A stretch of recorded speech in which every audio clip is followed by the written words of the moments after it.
I'm John Batchelor. Gordon Chang of Forbes.com is here with me. We're peeking into the future for the 2022 Olympics. But before that, in the United States today, it is very controversial that there is a law, it's called the Affordable Care Act, that you must pay a penalty if you do not have insurance, health insurance for yourself, your family, and the IRS is administering the penalty. There's a comparable penalty coming in China, Gordon, I learned, and we welcome Julia Famularo of the 2049 Institute to introduce the penalty, 10,000 renminbi, which sounds like a lot of money, if people in a particular part of Tibet refuse to install a camera to monitor their business. They're going to have to pay a penalty. Julia, this looks like George Orwell's send-up. It looks like China's discovered the big brother and is reading along and is guessing how it would go. What do we know about forcing, obliging, penalizing people if they don't spy on themselves? Good evening to you. Good evening. Thanks for having me. Yes, it's out of Golog County. This is in Qinghai province, so again, a part of ethnographic Tibet. And they're asking business owners to install these cameras, ensure that there are no blind spots, in order to monitor any activities that might be going on in their place of business. And certainly it sets a very disturbing precedent. I mean, obviously we know that China has stated in official documents that it wishes to kind of spread this net over the country, particularly in sensitive minority regions.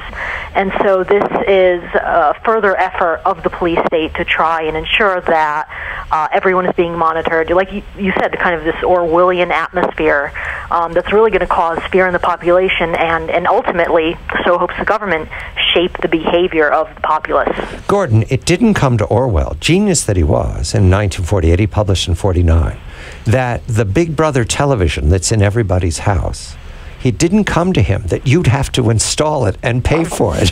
he missed that part of what it means to be a tyranny, Gordon. I know. This is really a refinement, actually an improvement on Orwell. And you just couldn't make this stuff up. No, they wouldn't have believed it in 49. I have to pay for this? I thought the state is all powerful. Gordon, this looks sinister. Is there any other way to interpret it? Is it a foolish Mandarin-level character trying to come up with a better idea to get noticed by Beijing? Anything like that? No, there's no way to interpret this, but this is sinister.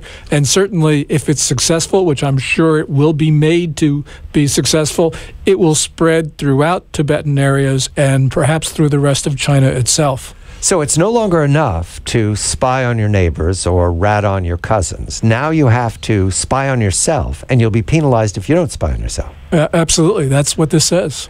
Julia, what did Tibet do to deserve this innovation? Why are they singled out?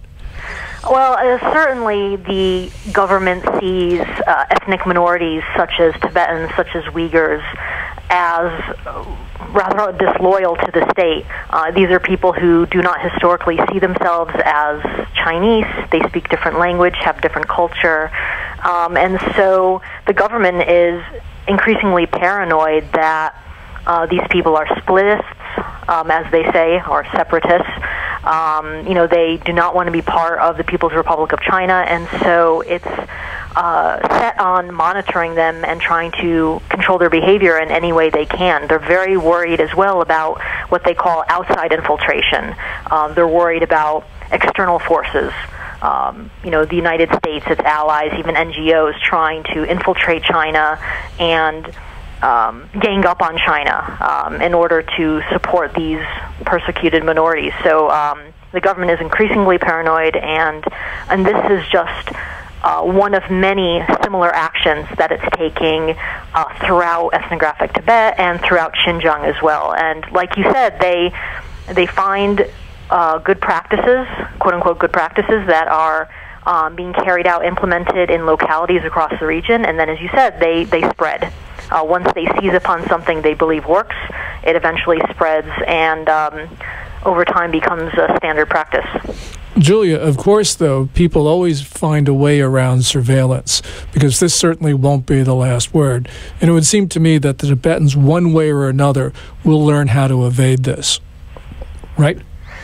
I mean, one would hope so. It's certainly becoming more and more difficult. I mean, when I was first living in Lhasa about a decade ago, there were far fewer cameras in public places.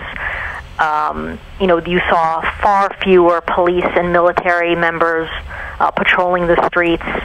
You know, the atmosphere has really transformed dramatically in the past 10 years alone.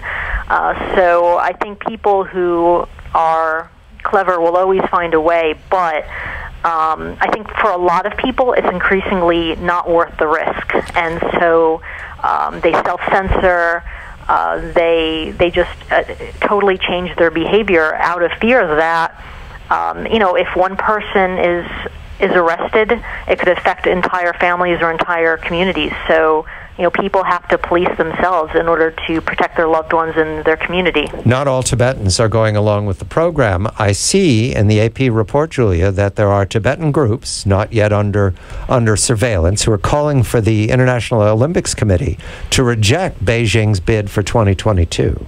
That is extremely bold of them to do that. Right, and I think the thing I found so extraordinary is that China's reaction was that these Tibetans were woefully out of touch, right, and that the International Olympic Committee would, quote, find it laughable that, you know, the international community was condemning China's human rights record. I mean, personally, I don't find human rights violations laughable. I don't think a lot of people would either. So, you know, I don't think this cavalier attitude is very effective, and I hope that the IOC has learned its lesson. I mean, China made all sorts of promises in 2001 after it won the games, and you know, following 2008, we saw a return to old practices. Julia Famularo of Project 2049 Institute, Gordon Chang of Forbes.com. I'm John Batchelor.